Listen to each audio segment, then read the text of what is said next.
병원을 떠난 전공의들에 대해 의사면허 정지를 위한 행정 절차가 시작되면서 무더기 면허 취소 사례가 나올지도 주목됩니다.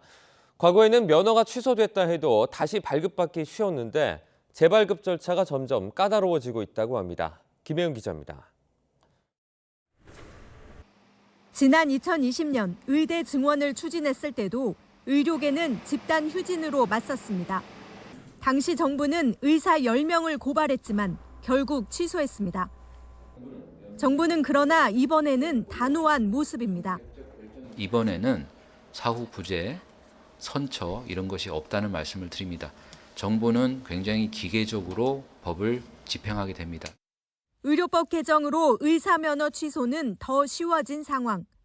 정부는 업무 개시 명령을 위반하면 3개월 면허 정지 처분을 내릴 방침인데 면허 정지가 3번 넘으면 자동으로 취소됩니다. 또 형사고발로 재판에 넘겨질 경우 금고 이상의 형을 받으면 면허 취소로 이어질 수 있습니다. 취소된 면허가 부활하기는 쉽지 않습니다. 지난 2000년 의료계 파업으로 면허가 취소된 당시 의사협회 회장은 3년 뒤 면허가 살아났습니다. 하지만 취소된 원인이 된 사유가 없어지거나 별도의 교육을 받아야 하는 등 재발급 절차가 까다로워졌습니다. 실제로 지난 2019년까지만 해도 취소된 의사면허가 100% 재발급됐지만 갈수록 그 비율은 떨어져 지난해 11% 수준에 불과합니다. 면허 취소와 재발급 모두 복지부 장관이 권한을 가진 만큼 이번 의료 공백 사태에도 강경하게 적용할 것으로 보입니다.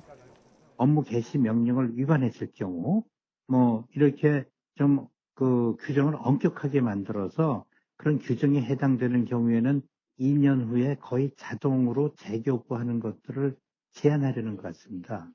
정부는 바뀐 의료법을 무기 삼아 재교부 강화를 검토하며 전공의들을 압박하고 있습니다. 하지만 많은 전공의가 면허를 잃을 경우 교수들의 반발로도 이어질 수 있어 사태가 더 악화할 우려도 있습니다. YTN 김혜은입니다.